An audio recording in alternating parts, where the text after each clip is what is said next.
think you've seen war, but not like this. Hey everyone, Ian from Eurogamer here, and I've got some bad news for you. Turns out World War III is on its way, but don't you go worrying your pretty little face about it just yet, because it's not the sort of World War III that will necessitate you digging a big old bunker in your back garden and stocking up on anti-rad medicine.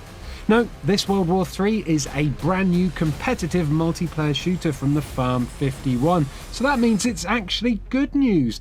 And you can put your feet up and fight World War III from the comfort of your own home, so that's just bloody brilliant, I reckon. Now, I got a hands-on with World War III at Gamescom, but I've waited this long to tell you about it because I've only just got hold of this brand new gameplay footage. The development team over at Farm 51 captured these clips for me during one of their in-house test matches, so that means there should be maximum action and minimal sausage aim on show. So, if you don't know what World War III is, or you just want to see even more new gameplay, stay tuned as I run through 7 things you need to know about World War III.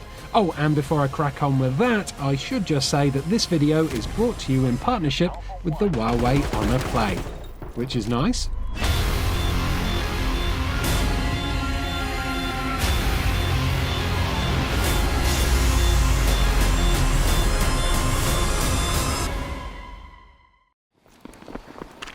Alright, so first things first, it should be obvious from all this gameplay that World War III is a modern day shooter.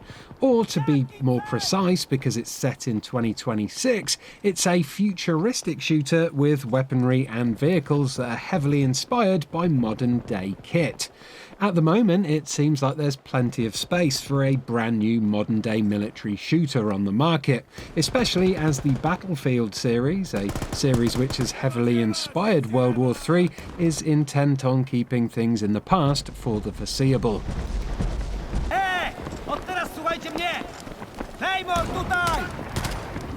Just like Battlefield, World War III is shooting for large-scale matches with up to 64 players at a time, although the developers are also planning on including smaller battles that feature 32 and 48 players, which would take place on smaller variants of existing maps. Warzone, the core game mode for World War III, is very similar to Battlefield's Conquest mode, except here you're not battling to make the other team lose points by capturing zones or killing enemy combatants. Instead, you're working to gain points by pretty much doing the same thing, capturing and killing, although there's a unique twist here that should add an extra layer of strategy to the matches. As you can see on this map, there are actually 6 control zones in total, and these are set out in pairs, so you get A1, A2, B1, B2, and so on. Capture one of these zones and you'll get points, but capture its partner zone and the speed at which you earn points will then be increased. Clever, eh? Oh, and it's also worth pointing out that this is a squad-based game.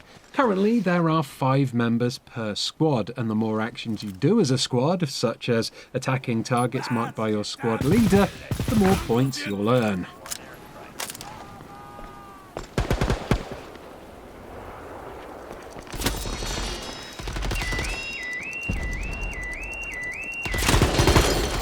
There's also been a second game mode for World War III announced, one that I didn't get to play at Gamescom, and surprise surprise, it's a spin on the Battle Royale genre. Huzzah! The name of the mode is Recon, and it's a little bit more complicated than your standard last man standing formula. According to the development team, it's no simple clone. In Recon, players will be split into smaller reconnaissance squads, and then they'll be tasked with capturing high-profile targets inside one of the game's maps. There will be no respawns, of course, so there'll be that familiar Battle Royale tension, but apart from that, we've been promised a fresh and surprising approach to the genre.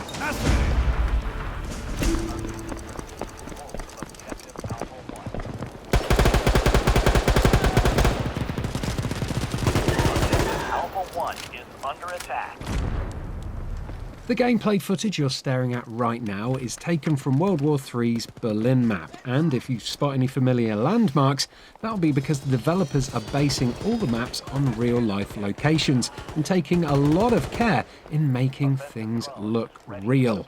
Other locations announced in the game so far are Warsaw in Poland and Russia, although they plan to announce and add more maps during early access. There's pretty much no level destruction in World War III though, so you won't see any Battlefield-style Levolution events that change up the map layout, and you won't see anything as simple as holes appearing in buildings either. The extent of the destruction, from what I can gather, seems to be limited to props like street fences, street lamps, and trees. Hey, what did that beautiful linden ever do to you, eh? God damn it. The urban maps like this one will be about 1 kilometre square in size, which gives you plenty of room to run around in. But there are also outdoor maps planned that will be much larger and have much more emphasis on vehicular combat.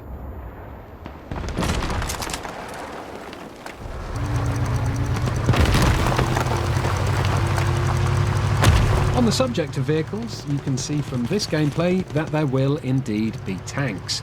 Tanks can be controlled in first-person view, but you can also switch to third-person if you feel like it, although that removes the targeting reticle. Other ground vehicles are also available. For instance, I was zipping around the map at Gamescom on a quad bike, ferrying other players to control zones at one stage. Currently, there are no plans for air or sea-based vehicles, but there are airborne drones which you can call in and control if you earn enough battle points. Oh, and there's also a cool little RC drone called the Nerva that you can control. It's mainly used for reconnaissance, but as you can see in this upcoming clip, you can also attach some C4 to it for a nice little surprise attack.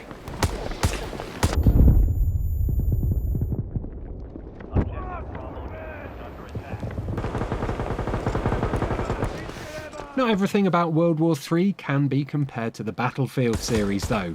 There's no class system in World War III, for instance. Instead, there's a huge amount of customization and gear options planned that will let you build whatever class you like from scratch.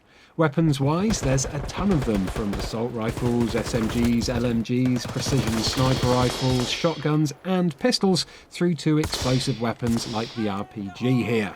Enemy airstrike fast approaching. On top of that, there's also different grenades and gadgets available, like claymores and semtex, and each vehicle is fully customizable with things like protection systems, turrets and armors. Oh, and if you're a dedicated follower of fashion, there's also a bunch of cosmetics planned, such as face paint, emblems and uniforms. And finally, I expect a lot of you are wondering when you can play the game for yourselves. Well, World War III releases into early access sometime this year. There's no set date for it yet, but the developers estimate that it's going to stay in early access for at least a year. Thankfully, any progress you make during this experimental phase will carry on over to the full release, so you won't lose any of your hard-earned stats once the final game comes out. Whenever that will be. Ready for deployment. Alright, so that's really all you need to know about the game for now. Before I leave you with some commentary-free gameplay to admire, I'd just like to mention our sponsor, the Huawei Honor Play. The Huawei Honor Play is a mobile phone made with gaming in mind, so if you want to find out more about it, do check out the links to their store page in the description below. Righty-ho, I'm off to leave you with that gameplay, but while you watch that, don't forget to like and subscribe, and do let us know what you think about World War III in the comments below. Enjoy!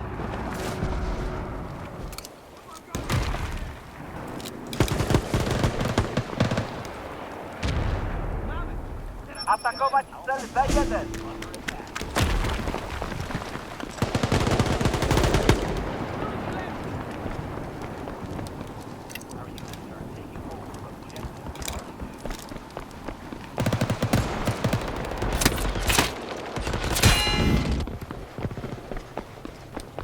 Atakować cel Brawo 2! Mamy składa, wziąć go!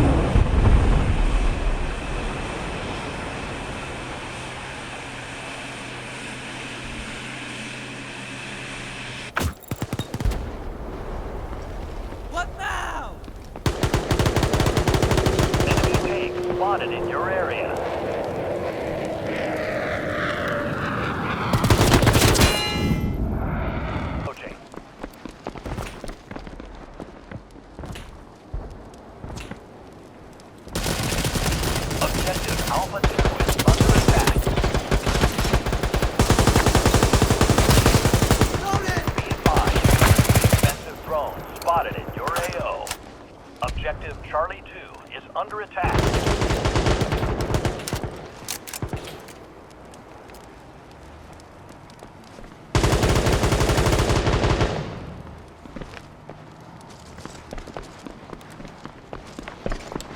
Enemy airstrike fast approaching.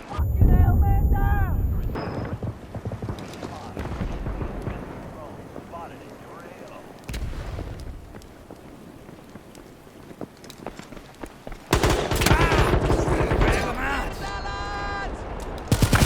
Krycie! Granat!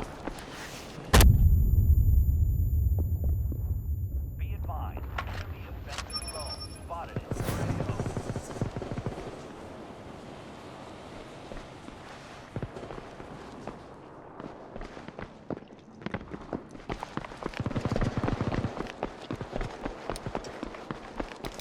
Kontakt! Napierdalać!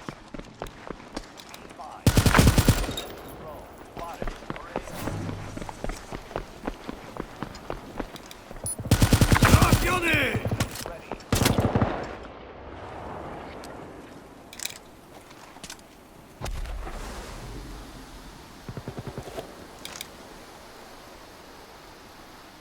Our units are taking hold of objective Alpha 1.